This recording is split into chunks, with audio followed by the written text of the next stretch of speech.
வணக்கம். நான் உங்கள் அபிமான யோகாம்பால் சுந்தர்.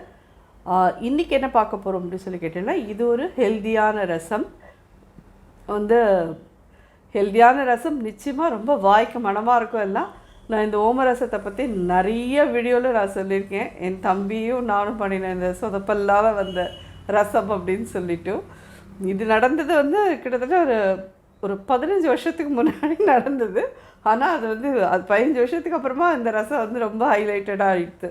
ஸோ பழைய வீடியோலலாம் சொல்லியிருக்கேன் நான்.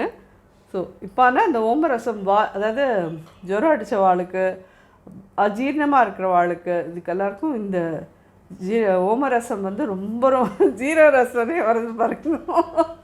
ஏன்னா அவன் ஜீரக ரசம்னு கேட்க போக, நான் ஜீரக ரசத்துக்கு ரெசிபி சொல்ல போக, அவன் ஜீரகத்துக்கு பதிலாக ஓமத்தை வச்சு அதை ரசத்தை பண்ணிவிட்டு இது நீ வேறு மாதிரி வாசனையாக இருக்குது அப்படின்னா, அதனால் அது மேலே என்ன எழுதியிருக்குன்னு படித்து சொல்லுடா அப்படின்னா, அஜ்வைன்னு எழுதியிருக்குடின்னா. அஜ்வைன்னா ஓமண்டா, ஏண்டா அதை வச்சு ரசம் பண்ணியிருக்கேன் அப்படின்னு சொன்னதோட இது. ஸோ அது ரொம்ப அது காமெடியாக நிறைய இதில் நான் சொல்லியிருக்கேன். அந்த மாதிரிலாம் ஒரு சொதப்பல்லால் வந்த ஒரு ரசமானால் அது உடம்புக்கு அவ்வளோ ஹெல்த்தியான ஒரு ரசமாக ரொம்ப நல்லா இருக்கும், வாய்க்கு மனமாகவும் இருக்கும். கண்டிப்பாக ட்ரை பண்ணுங்க. எப்படி பண்ணுறதுன்னு பார்க்கலாம்.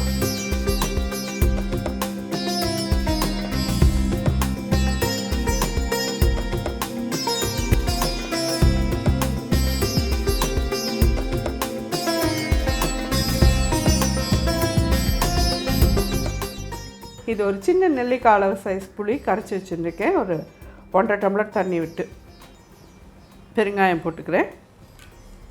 ரசத்துக்கு தேவையான உப்பு, கொஞ்சம் மஞ்சப்பொடி ஒரு 1/4 டீஸ்பூன், கருவேப்பிலை பிச்சு போட்டிருக்கேன்.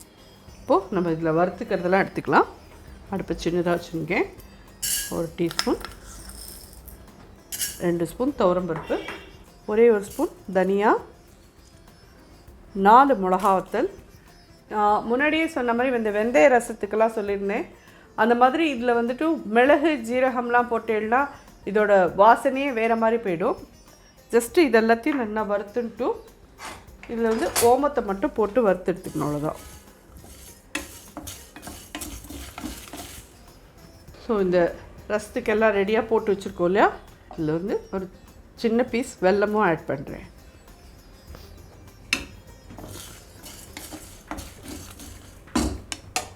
இதில் ஒரு 2 டீஸ்பூன் ஓமமும் போடுறோம். நிஜமாலுமே அவ்வளோ நல்லாயிருக்கும், மணமாக இருக்கும் வாய்க்கு. நல்லா ஜுரம் அடித்த வாய்க்கெல்லாம் அவ்வளோ நல்லாயிருக்கும். புள்ளப்பெத்த குழந்தைகளுக்கெல்லாம் நீங்கள் மிளகாவத்தில் மட்டும் எடுத்துகிட்டு நீங்கள் வெறும் ஓமத்தை மட்டும் வச்சு இது பண்ணி புள்ளப்பெத்த குழந்தைகளுக்கு கொடுக்குறேன்னா வேணால் 2 மிளகு போட்டுக்கோங்க. ரொம்ப ரொம்ப நல்லாயிருக்கும் அவளுக்கும் சாப்பிட்றதுக்கு. ஏன்னா எப்போ பாரு பத்திய சாப்பாடுன்னு ரொம்ப ஒரு இதுவாக கொடுப்போம். அதுக்கு இந்த ஓமம்லாம் கொஞ்சம் வாய்க்கு நல்ல மனமாக ஆசையாக சாப்பிடுவா அவளும். பார்த்தீங்கன்னா உங்களுக்கே தெரியும், நல்லா செவந்திருக்கு பருப்பெல்லாம். இந்த ஸ்டேஜில் இதை எடுத்து வச்சுடலாம். தக்காளி எதுவுமே வேண்டாம். இது இப்படியே நல்லா ஒரு 5 மினிட்ஸ் கொதிக்கட்டும். அதுக்குள்ளே இதை பவுடர் பண்ணின்னு இதில் போட்டோன்னா ரசம் ரெடி, அவ்வளோதான். ரொம்பலாம் ஒன்றும் டைம் ஆகாது. நிறைய இன்க்ரீடியன்ஸ்லாமும் கிடையாது. ஆனால் அவ்வளோ நல்லாயிருக்கும் இந்த ரசம். பார்க்கலாம். இதை பொடி பண்ணின்னு உங்களை பார்க்குறேன். இது நல்லா ஒரு 5 மினிட்ஸாக இந்த பச்சைப்புளி வாசனை போக நல்லா கொதிச்சுட்டு இப்போ இந்த பவுடர் பண்ணின்னு வந்தாச்சு. தனியா, ஓமம், துவரம்பருப்பு, மிளகாவத்தல்.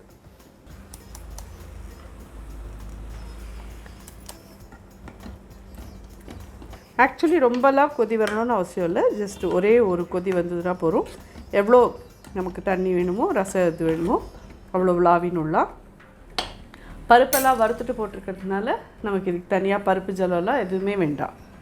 அதுலேருந்து அவனை வெளியில் பார்க்குறவா எல்லாருமே என்னையும் அவனையும் சேர்த்து பார்த்தவா, இதுதான் அவங்க ஓமரச தம்பியா அப்படின்னு எல்லோரும் கேட்க ஆரம்பிச்சுட்டான். அவன் என்னோட இனிமேல் வெளியிலே வரமாட்டேன்.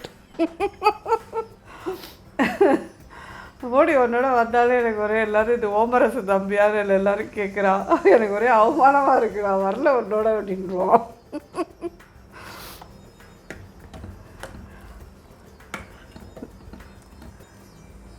ஒரு கொதி வந்ததுன்னா போகிறோம். பார்த்தீங்கன்னா ஒரு கொதி வந்துடுத்து. எவ்வளோ ரசம் வேணுமோ அவ்வளோ விளாவிக்கலாம் நம்ம.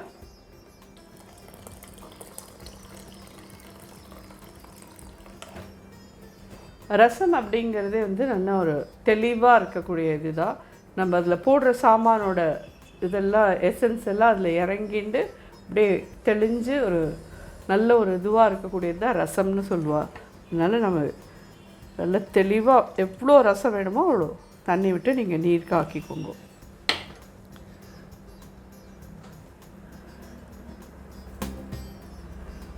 கொத்தமல்லி இதுவும் அப்படி தான் ஃபுல்லாக நுரைச்சி இதுவாகி வந்ததும் இறக்கினுடலாம். பட் எகெயின் நான் சொன்ன மாதிரி இது எதுக்கு நம்ம பண்ணுறோம் அப்படின்னு சொல்லி கேட்டால் அந்த காம்போ மீலில் தான் இது எல்லாமே இருக்குது. ஜஸ்ட்டு நம்ம இதில் டைப் பண்ணோன்னா வரமாட்டேங்கிறது. ஸோ அதுக்கோசரம் இண்டிவிஜுவலாக உங்களுக்கு இந்த ரசத்தை பண்ணி போட்டு அதுக்கப்புறம் ப்ளேலிஸ்ட்டில் எடுத்துடலாமேன்றது தான், வேறு ஒன்றுமே இல்லை. இது எல்லாமே நீங்கள் முன்னாடி பார்த்துருக்குற ரசம்தான். பார்க்காதவாளுக்கு இது புதுசாக இருக்கும். நிச்சயமாக அதை ட்ரை பண்ணுங்க. நிறைய பேர் இதை பார்த்துட்டு ஓம ரசம் வச்சுட்டு நல்லா இருக்குன்னு நிறைய பேர் சொல்லியிருக்கேன். வாய்க்கும் அவ்வளோ நல்லாயிருக்கும், உடம்புக்கும் ரொம்ப ரொம்ப நல்லாயிருக்கும் இது. அதேமாதிரி இதுக்கும் தக்காளி தேவையில்லை. தேவைப்பட்டவா எங்களுக்கு தக்காளி இல்லாத ரசம் பிடிக்காதுங்கிறவா வேணால் அதில் யூஸ் பண்ணிக்கோங்க. நல்லா நுரைச்சி வந்துடுத்து. சைடெல்லாம் கொதிக்கிறது பார்த்தாலே தெரியும் உங்களுக்கு. நல்லா கொதிச்சிடக்கூடாது. இதோட இப்படி நுரைச்சின்னு வந்தாலே போதும். ரசம் எப்பயுமே கொதிச்சுடுத்துன்னா வாசனை போய்டும் அதுலேருந்து. இறக்கிறேன்.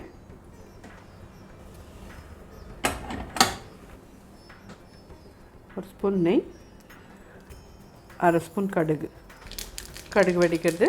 ஒரே ஒரு வரமிளகா, ஒரு 1/4 ஸ்பூன் பெருங்காயப்பொடி.